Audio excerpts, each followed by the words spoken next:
मित्रों, जोधपुर निवासी डॉक्टर रामेश्वर दास जांगिड़ नशा रोग मुक्ति विशेषज्ञ ही नहीं अपितु भव रोग मुक्ति विशेषज्ञ भी हैं, क्योंकि वैचारिक दृष्टि से मैं उनके दिल की गहराइयों से जुड़ा हुआ हूँ। आप कबीर पंथ के निष्णात विद्वान हैं और आपने कबीर पंथ को प्रैक्टिकली परखा भी है। डॉक्टर साहेब तत्वदर्शी जगत गुरु रामपाल जी महाराज के निकटतम शिष्यों में से एक हैं। आपने उनके ज्ञान को गहराई से परखा है तथा संपूर्ण देश में भ्रमण करते हुए वर्तमान में कबीर पंथ के शीर्षस्थ विद्वानों, महंतों और उपदेशकों से बड़ी गहराई के साथ ज्ञान चर्चा भी की है। डॉक्टर जांगिड़ के साथ हुई मेरी ज्ञान चर्चाओं से उत्पादित अनेक वीडियोस को देखने के पश्चात देश के विभिन्न कोनों से भक्तजनों, विशेषकर रामपाल जी महाराज के शिष्यों के अनवरत फोन आ रहे थे कि डॉक्टर साहब, आप हमें एक तथ्य स्पष्ट कीजिए कि क्या रामपाल जी महाराज द्वारा बताए गए मार्ग पर आरूढ़ होकर सतलोक जाया जा सकता है। इसी विषय को लेकर डॉक्टर साहब ने यह वीडियो बनाया है, जिसका टाइटल है क्या रामपाल जी महाराज के ज्ञान से सतलोक जाया जा सकता है, एक यथार्थ समीक्षा। वीडियो बड़ा होने के कारण इसे 2 भागों में विभाजित करना पड़ा है। प्रस्तुत है भाग 1। भक्ति मुक्ति व मोक्ष के सौदागरों का जोधपुर से मेरा डॉक्टर जांगिड़ का नमस्कार।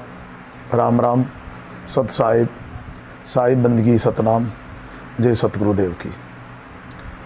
मित्रों, ऐसा है, इस वीडियो का जो मुख्य उद्देश्य है, सबसे पहले मैं आपको बता देता हूँ, जो भी कोई भगत जो मनुष्य जन्म को बड़ा अनमोल मानता हो और इस प्राइम टाइम को मानता हो और जिसको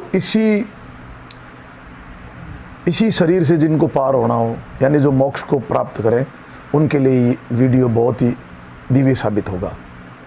ये पूरा वीडियो रामपाल जी महाराज के सिद्धांत के अनुसार है और मैं वीडियो बहुत ही शॉर्ट में खींचूंगा क्योंकि कुछ ऐसे प्रमाण हैं, इसके लिए वीडियो बढ़ा रहा हूँ। बाकी मैं आज तक ना तो वीडियो में आया हूँ, ना मुझे नाम चाहिए, ना मुझे प्रसिद्धि चाहिए, ना मैं कोई गुरु हूँ। ठीक है, परमात्मा ने दया की है, बात समझ में आई है। स्टूडेंट के जो गुण होते हैं, पढ़ना, आगे बढ़ना, ये स्टूडेंट का धर्म होता है, सिद्धांत होता है, उसका कर्तव्य भी है। जब तक हम हमारी सफलता तक नहीं पहुँचे, जब तक एक ही सिद्धांत काम करना चाहिए, पढ़ना और आगे बढ़ना। जैसे हम स्कूलों में पढ़े हैं, 6वीं, 7वीं, 8वीं, 9वीं, 10वीं, तो इसमें रामपाल जी महाराज जी भी कहते हैं, जब तक शब्द मिले नहीं सांचा, गुरु करो 10 और 5। क्या होता है, किसी भी फील्ड की जानकारी लेने के लिए उनके संबंधित गुरुओं के पास हमें जाना पड़ता है। तो मैं बड़ा ये इम्पोर्टेंट वीडियो है, मैं पहले से आपको कहा था, और पूरा रामपाल जी महाराज के सिद्धांतों के अनुसार है। हमें रामपाल जी महाराज क्या सिखाते हैं कि किसी भी बात को प्रमाण से सुननी चाहिए और प्रमाण से ही सुनानी चाहिए और प्रमाण से ही स्वीकार करनी चाहिए। उसमें प्रमाण मस्ट है, प्रमाण के बिना कुछ नहीं होता है, नंबर 1। नंबर 2, हम किसी भी फील्ड में आज तक सफल क्यों नहीं हो पाए, उसका जो रीज़न है वो ये है, या तो हम किसी बात को सुनते नहीं हैं, सुनते हैं तो उसको फिर समझते नहीं हैं, और समझते हैं तो फिर उसको जीवन में स्वीकार नहीं करते हैं। कहीं ना कहीं ये हमारी कमी रह जाती है।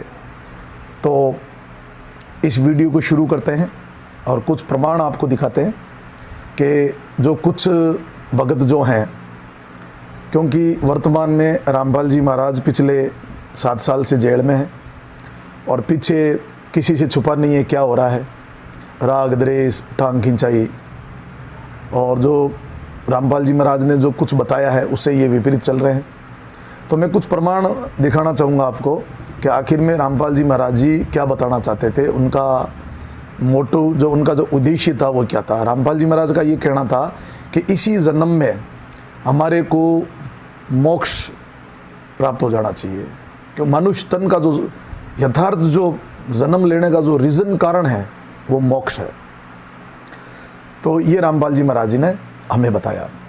अच्छा, अब ये मोक्ष हमारी कैसे होगी, इसमें नाना प्रकार के संत, नाना प्रकार के पंथ, नाना प्रकार की भ्रांति है। कोई कुछ कहता है, कोई कहता जाप करो, कोई बोलते अजाप करो, कोई कहते पांचों मुद्रा को साधो, कोई कुछ बताएंगे, कोई कुछ बताएंगे। लेकिन इसमें सत्य क्या है वो चीज़ आपको बताई जाएगी वास्तविक में, सटीक में। तो कबीर साहब कहते हैं, शब्द हमारा आदि का सुन मत जाना शरक। परमात्मा कहते हैं मेरा वो शब्द है, इसको सुन के शरक मत जाना बिल्कुल भी।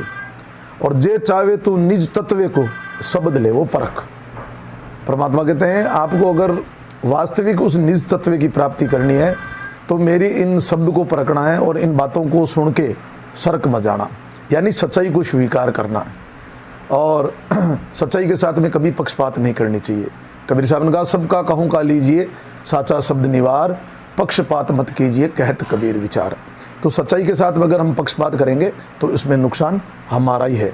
तो अभी जो वर्तमान में रामपाल जी महाराज जी ने जो साधना दी है और जो तीनों मंत्र दिए हैं उन्होंने, जिसको जाप करने के लिए मैं प्रमाण से बताऊंगा। तो भक्तों का अभी ऐसा मानना है कि हम इन मंत्रों से, इन जाप से हम सतलोक चले जाएंगे, यानी हम पार हो जाएंगे, ऐसा इन भक्तों का सोचना है, मानना। अब वो कहाँ तक सच्चाई है वो भी आपको इस वीडियो में आगे बताया जाएगा। और सिर्फ इस मार्ग में हमें भेद की ज़रूरत है। सिर्फ भेद मिल जाए तो हम पार हो सकते हैं, क्योंकि करना हमें पड़ता है।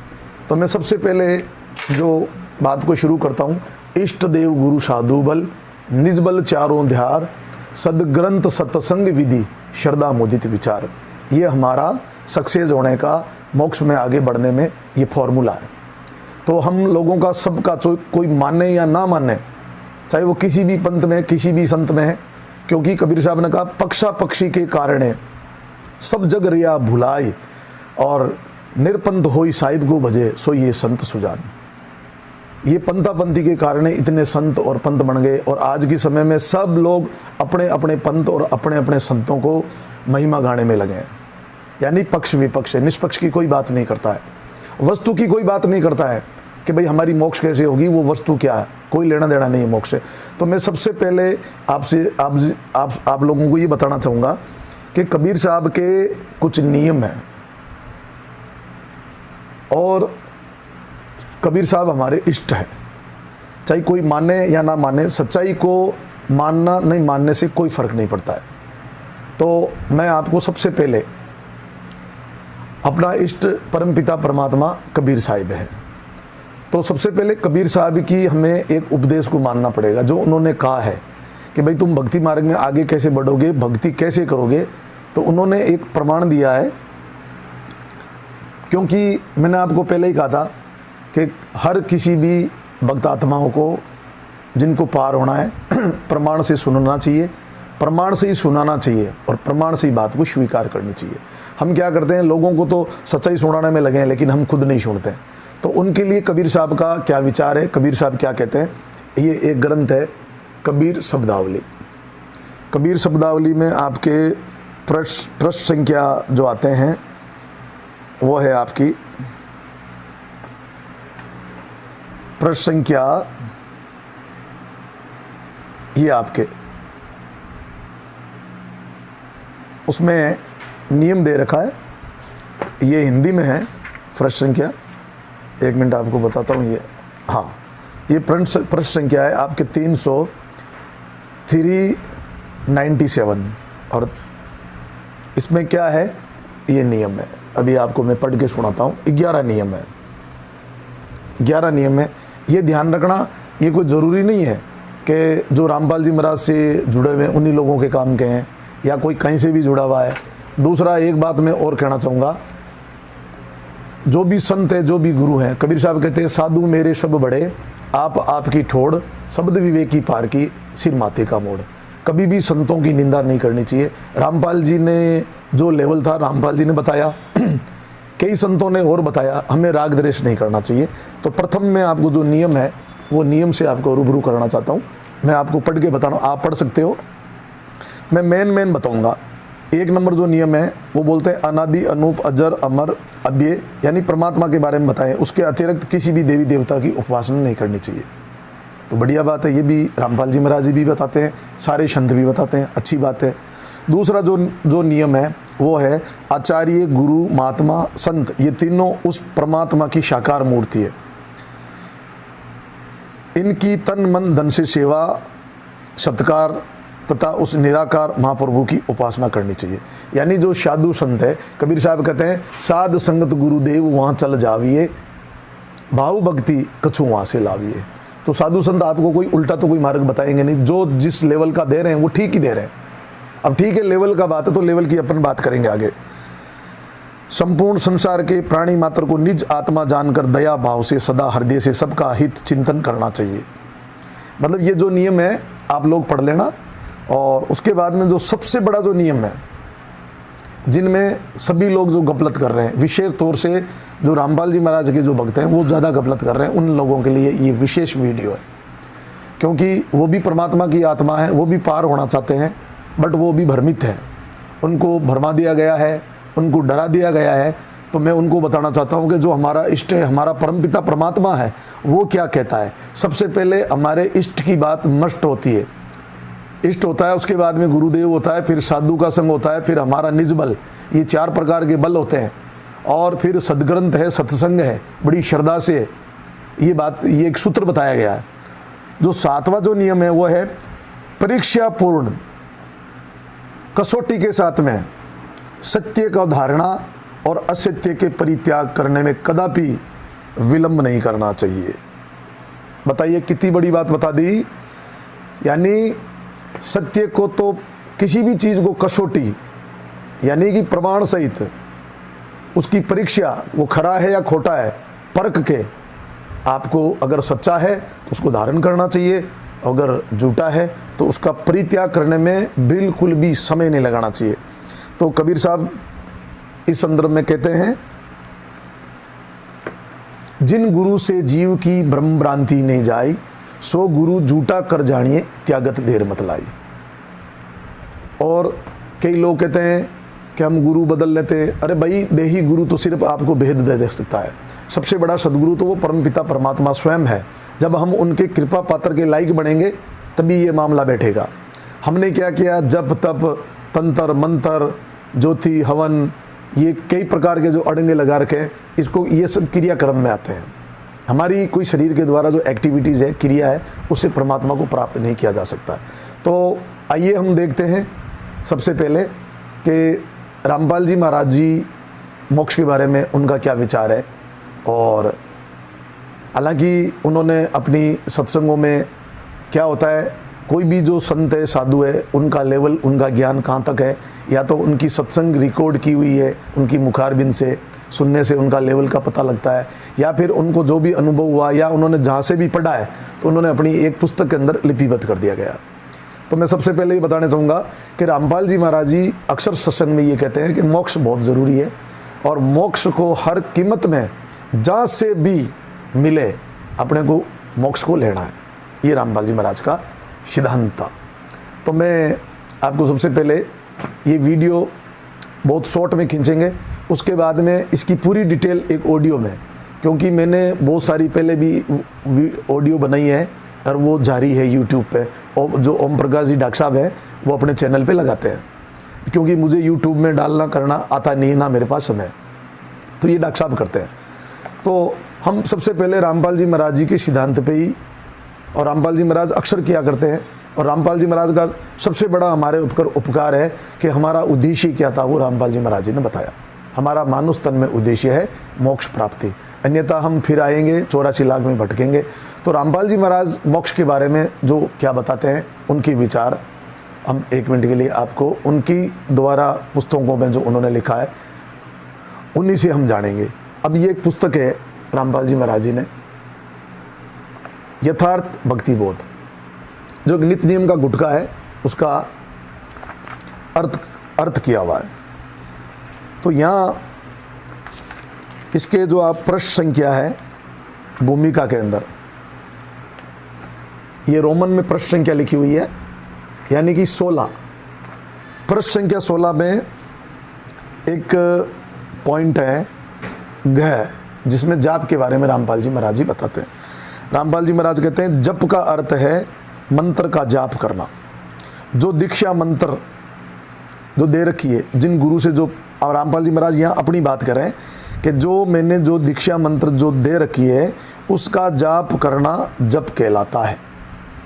यानी सबसे पहले तो हम मंत्र के बारे में जानते हैं, मंत्र क्या चीज़ है।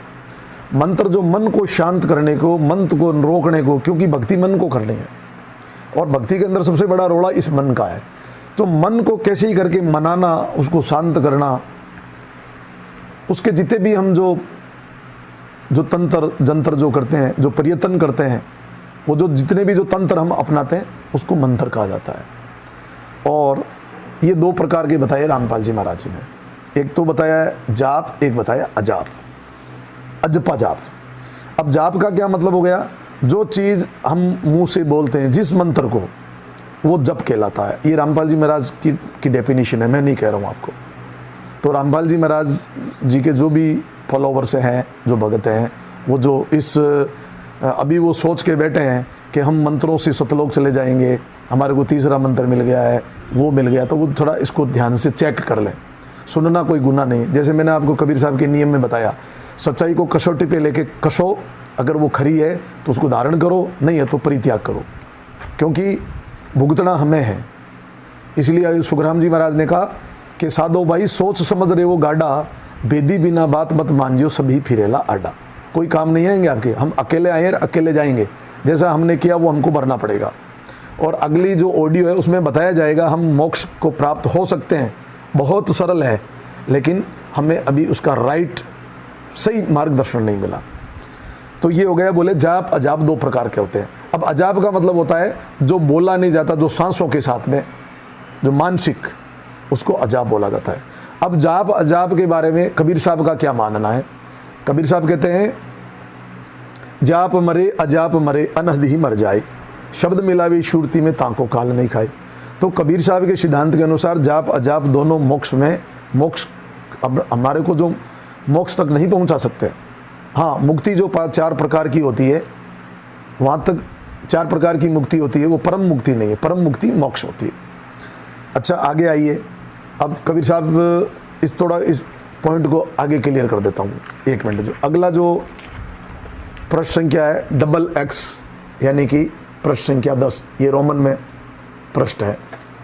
इसमें रामपाल जी महाराज कहते हैं फिर 12वां द्वार आता है जिसको पार करके, यानी कि जब आप भक्ति मार्ग में जब आप ऊपर चढ़ाई चढ़ोगे तो बोले फिर 12वां द्वार आता है जिसको पार करके परम अक्षर ब्रह्म के लोक में प्रवेश होता है।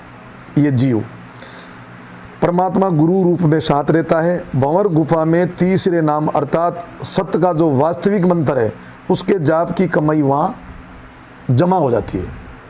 That's all.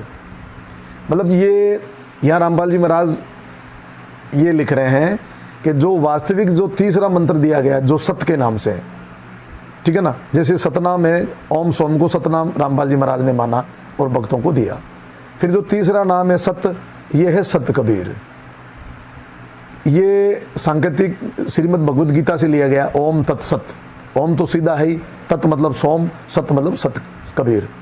अब आपको ये बताते हैं कि पहली बात तो ये जप कहलाया गया, सांसों का जप। और ओम की जो डेस्टिनेशन है, पहुंच है, वो है त्रिकुटी तक।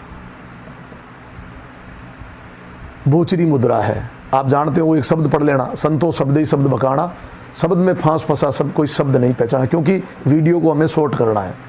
फिर ये सारी चीज़ ऑडियो में खुल के बताई जाएगी। अब जो सोम है वो अगोचरी मुद्रा है और वो भंवर गुफा तक उसका पहुंच है, डेस्टिनेशन है।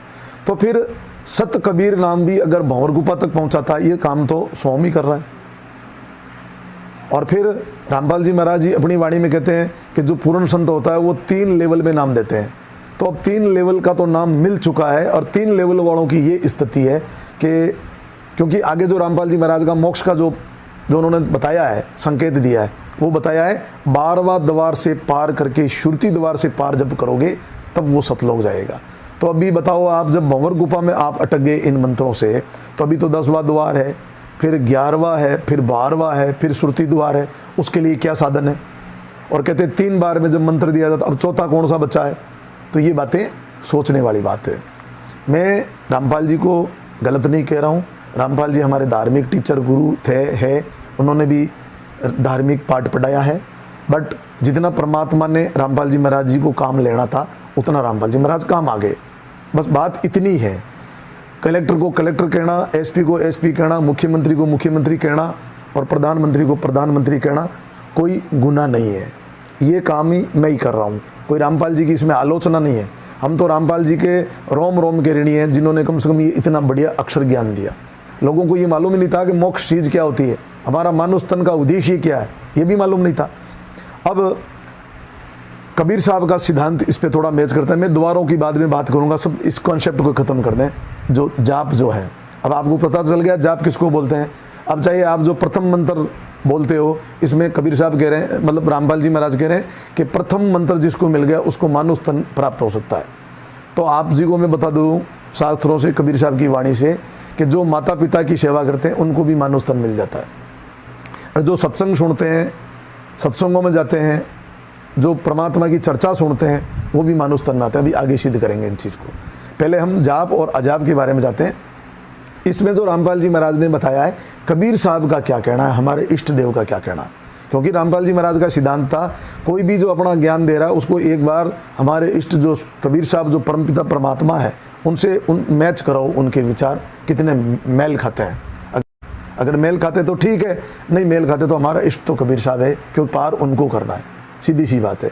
रामपाल जी महाराज तो अपनी जीवनी में भी लिखा कि पहले भाई हम जो हनुमान जी के पुजारी थे, हमें तो पता ही नहीं था कि कबीर साहब कौन है।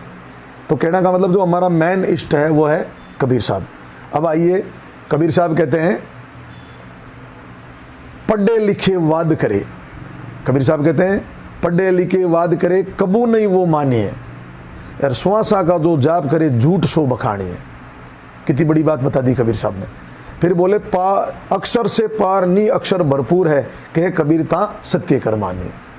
अब इसका मतलब ये है, कबीर साहब कहते हैं कि जो श्वासों का जाप करते हैं, जो मंत्रों का जाप करते हैं, ये इसको झूठ बखानिए, इससे मोक्ष नहीं मिलेगा। तो कैसे मिलेगा? जप तप संयम साधना सब सुमरण के माए, कबीरा जाने राम को सुमरण सम कोई नाए।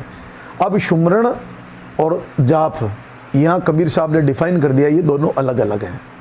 जाप सुमरण नहीं हो सकता है और सुमिरण जाप नहीं हो सकता। जप तप संयम साधना सब सुमिरण के अंदर है। अब सुमिरण क्या चीज़ है आपको मिलेगी नहीं, पुस्तक में नहीं मिलेगी। सुमिरण जो संस्कृत का शब्द है, सुमिरण का मतलब होता है याद करना किसी चीज़ को। कबीर साहब ने कहा याद रखे सो आबाद, भूल गए सो बर्बाद। तो अब ये हो गया आपका। अब दूसरा जो अजप्पा जाप हो गया, ये आपका सांसों का। अजप्पा जाप किसको बोलते हैं? सांसों को बोलते हैं। जो सांस आप बाहर निकालते हैं उसको ओम बोलते हैं, जो अंदर सांस जाती है उसको सोम बोलते हैं। चाहे ओम सोम बोल दो, चाहे अजप्पा जाप बोल दो, एक ही बात है। समय का अभाव है, वीडियो छोटा बनाएंगे, बाकी मैं आपको कम से कम 50 प्रकार का प्रमाण दे देता कि ओम सोम को ही अजप्पा जाप कहते हैं। ये सतनाम नहीं है। ओम काया है, सोम जीव है, फिर गोता खाए। तो अगर काया और जीव की हम भक्ति करेंगे तो हम क्या रह जाएंगे? सोचने वाली बात है। दूसरा, उस शब्द में अगर ओम सोम की डेस्टिनेशन कहाँ है आप देख लो। एक का तो त्रिकुटी, एक का भंवर गुफा है। और रामपाल जी महाराज जी कह रहे हैं जो तीसरा नाम है सत कबीर, उसकी भी डेस्टिनेशन भंवर गुफा ही है। तो बताओ फिर बाहर कैसे निकलेंगे? फिर रामपाल जी महाराज कहते हैं आपको सुरती द्वार से निकलना है, तब आपकी मुक्ति होगी। बताइए, ये अपने आप में कितना एक विरोधाभासक है। तो इस पर हम चर्चा करना चाहेंगे। अब ये यहाँ से फाइनल हो गया कि भाई जब 12वां द्वार से बाहर निकलोगे, 12वां द्वार को पार करना पड़ेगा, फिर सुरती कमल में आपको जाना पड़ेगा। अब मैं एक 12वां द्वार का रामपाल जी महाराज जी के एक होल्डिंग था, पोस्टर, जो ये पर्दे होते हैं दीवारों पे चिपकाने वाले, उसकी एक फ़ोटो है। ये आपको वीडियो में क्लियर मिलेगी, बट मैं अभी आपको दिखा रहा हूँ। देखो, इसमें स्पष्ट लिखा हुआ है 10वां द्वार है, 11वां द्वार है, 12वां द्वार है और ऊपर ही ऊपर सुरती कमल द्वार है। यानी कि रामपाल जी महाराज जी ये कह रहे हैं कि हमारा 10वां द्वार तो ये हो गया, इसके ऊपर 11वां और है, 12वां और है, फिर श्रुति द्वार और है। बिल्कुल सही बात है, श्रुति द्वार के बिना जीव का मोक्ष नहीं हो सकता, बिल्कुल सही बात है। लेकिन रामपाल जी महाराज 12 जो द्वार है वो ऊपर बता रहे हैं।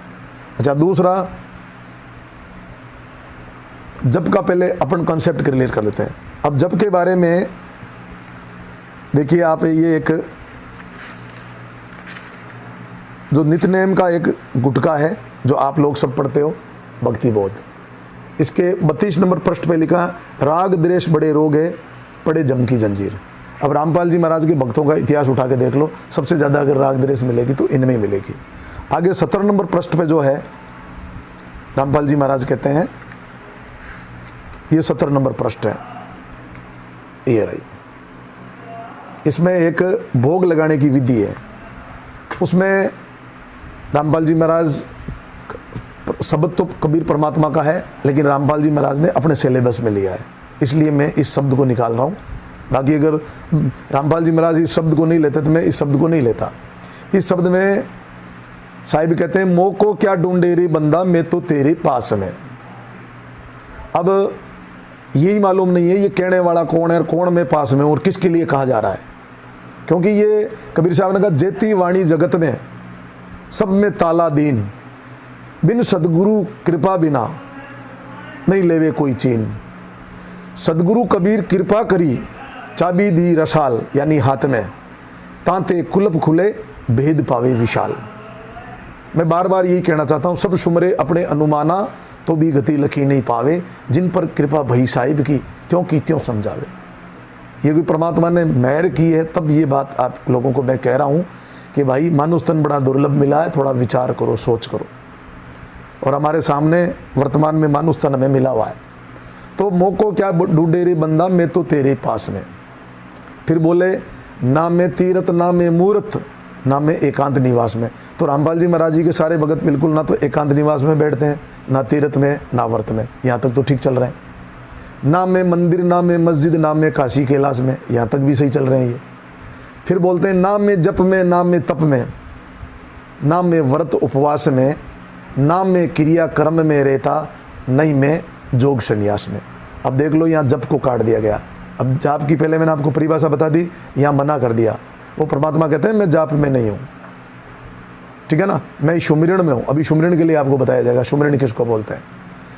अब आगे बोलते हैं, ना मैं पिंड में ना मैं प्राण में, ना मैं ब्रह्मांड आकाश में, ना मैं त्रिकुटी भंवर गुफा में, नहीं मैं सांसों की सांस में। अब यहाँ शब्द में लिखा है सब सांसों की सांस में, लगभग अंडरस्टूड यही है कि नहीं सांसों की सांस में। जब पिंड में नहीं है, प्राण में नहीं, तो सांस में कैसे? बेदी हुए तो तुरंत मिल जाऊं एक पलक की तलाश में, के कबीर सुनो भाई संता, मैं तो हूँ केवल विश्वास में। अब यहाँ क्या होता है, खोजी हुआ तो तुरंत मिल जाऊं।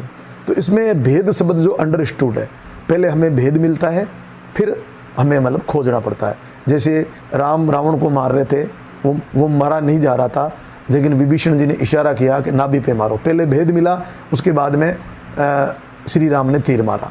इसी तरह इसका जो भीम का और दुर्योधन का युद्ध चल रहा था, वो भीम हारा जा रहा था, कृष्ण भगवान ने जगह बताई कि भेद बताया, फिर उसने एक तुरंत में उसको परास्त कर दिया। तो हमें सबसे पहले भेद मिलेगा। वस्तु कहीं ढूंढे कहीं किस विध लागे हाथ, वस्तु वहीं की वहीं है, भेदी लीजिए साथ। भेदी लीजिए साथ, वस्तु दीनी बताई, कोटि जन्म का पंथ दा और पल में दिया पहुंचाए। पहले भेद मिलेगा। तो मैं कहना चाह रहा हूँ कि हमारे को देही गुरु से भेद चाहिए। खोदना हमें खुद को पड़ेगा, ढूंढना हमको पड़ेगा, चलना हमें पड़ेगा। अगर हम रास्ता भूल गए तो कोई मार्ग बता सकता, चलना हमें पड़ेगा। आप सोच रहे हो बताने वाला आपको लेके चलेगा, ये हमारी गलतफहमी है। ये हुआ शब्द। देखो इसमें जाप को काटा गया। इस शब्द को थोड़ा सा ध्यान से सुनना। और रामपाल जी महाराज जब भी भोग की आरती लगाते थे, इस शब्द को बोल के हम लोगों को बताया करते थे। अब आते हैं वापिस, कबीर साहब कहते हैं सांसों की सुमरना करो। अब आइए देखो, सांस और जाप में कितना फर्क है। सांसों की सुमरना करो, जपो अजप्पा जाप। अब आप कहोगे यहाँ जाप क्यों आ गया? इसलिए आ गया, दो प्रकार की, एक तो वाणी पद्य में होती है, एक गद्य में होती है। पद्य में वाणी को बोलने के लिए कुछ शब्द मिलाने पड़ते हैं, इसको इंगल डिंगल मतलब उसका लेव मात्रा इकाई मिलानी पड़ती है। अब यहाँ जाप जो शब्द ऊपर आया ना, तो नीचे उसमें पीछे आएगा आप। जैसे हरियाणा में बोलते लात लूत खाना वाणा। अब वाणा कोई चीज़ नहीं होती है, लूत कोई चीज़ नहीं होती कि भाई उसके लात लूत मारी, खाना वाणा खा लिया। तो इसको मैच करने के लिए बोलने में ये पद्य वाणी है। तो यहाँ जाप का अर्थ वो नहीं बनेगा। सांसा की सुमरना करो जपो अजप्पा जाप, यानी कि जो आपका जो ओम सोम चल रहा है कि इसमें किस चीज़ का सुमरना करना है, परम तत्वे का ध्यान धरो तो सोम है आपो आप। अब यहाँ इस आप शब्द को सेट करने के लिए ऊपर जाप को लेना पड़ा। ये बिना भेद इन वाणियों को कोई खोलना कहना कोई बच्चों का खेल नहीं है, सब में ताले लगे हुए हैं। और उस परमात्मा की कबीर साहब की कृपा के बिना वो चाबी जब तक नहीं दें कोई खोल नहीं सकता, चाहे कितनी भी लाख कोशिश कर ले। अब यहाँ से ओम सोम के बारे में कोटेशन दिया कि ओम सोम का उमरा खाली रह गया खेत, नाम बिना उगे नहीं पच पच मुवे अचेत। बोले इस ओम सोम के जो बाहर सांस अंदर वाले में कुछ बीज चाहिए, उसका सुमिरन करना है। सुमिरन का मतलब है याद करना है, उसको याद रखना है उसको। सुमिरन का मतलब कोई जपना नहीं होता है, कोई रटना नहीं होता है। जैसे कहते हैं हम जैसे हमारे पास कोई पेशेंट आते हैं, कोई दवाइयों के ऊपर लिखता है ये दवाई स्मरण शक्ति को बढ़ाती है, यानी सुमरण शक्ति को बढ़ाती है, याददाश्त को। ठीक है।